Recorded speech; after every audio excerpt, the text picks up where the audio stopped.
Now, the conversation with Ukraine is, are they going to allow them to use Western munitions, long-range Western munitions? And Russia's doing the same thing they've always done. Oh my God, Ryan, they're doing a red line. If we let them use it, they're going to use nuclear war, and they just changed their nuclear doctrine. First of all, you could change your nuclear doctrine and write it with fucking crayon. That doesn't make it real. It's a perceived bluff. Why are you sitting in this position, Brian, and not walking around? Well, I'm multitasking, Chad. Come on, look at that. Look at that. Oh, why am I not scared? Nukes are scary, Brian, and you should take these threats serious. Well, it's not my fault that I'm not going to take it serious. It's the Russians' fault. Because the whole point of a threat is it must be believable. And when you continue to threaten and then not go through with that threat, it just seems repetitive.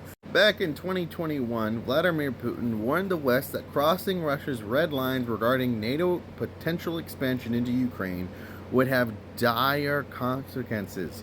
He emphasized that any NATO infrastructure in Ukraine would have been a direct threat to Russia. This was before the war. February 2022, prior to launching the full-scale invasion, Russia demanded that NATO provide legal guarantees that Ukraine would never join the alliance. Moscow stated that these demands were ignored. It would respond militarily. They didn't do anything. March 2022, Russia's warned that Western countries providing lethal aid to Ukraine would be seen as significant escalation and a violation of its red lines, hitting severe repercussions. Nothing happened. The Kremlin retaliated in May of 2022 that supplying with advanced missile systems capable of targeting Russian territory would cross the red line, suggesting that Moscow would respond militarily if such weapons were deployed. September 2022, Russia stated that providing long-range missiles such as the USA ATACMS would result in the U.S. being considered in direct participation in the conflict. Despite the warnings, military aid continued without any escalation from Moscow. January 2023, Western countries considered sending advanced battle tanks like the American Abrams and German Leopards to Ukraine. Russia warned that this would escalate the conflict and provoke a strong response. Can you guess what happened?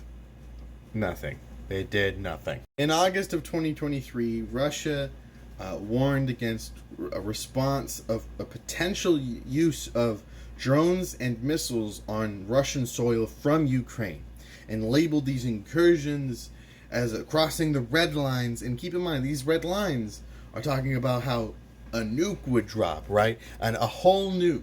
Nothing. They did a conventional strike. Actually, I remember this strikes against the large population centers all over Ukraine. Which, wow. In February of 2024, as discussions began about supplying Ukraine with F-16 fighter jets, Russia claimed that such deliveries would cross a red line, potentially drawing NATO into the conflict.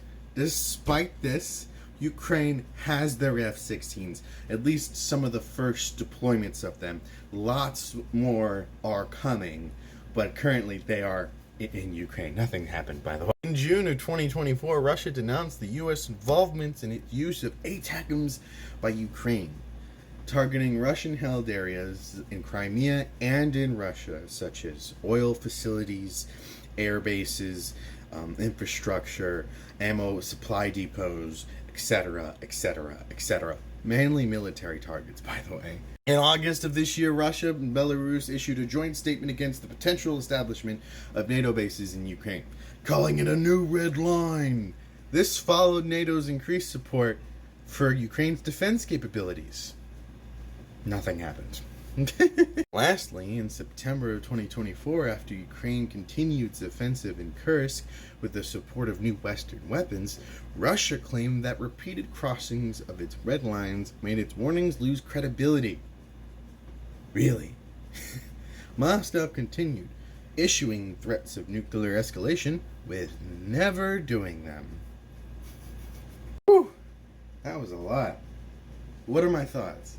Russia's repeated red line warnings have been primarily focused on the introduction of advanced Western weaponry, NATO expansion, and direct attacks on Russian soil.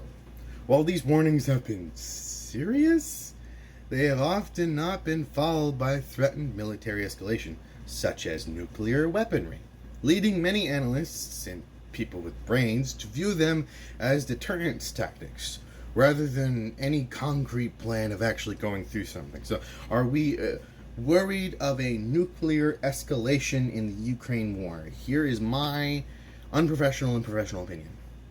No. I don't think Russia has the balls or the intuition. They don't want to do that. That would risk their entire existence. Should you worry about it? My opinion, no. They're going to continue to complain that they're losing a war. And that's on them.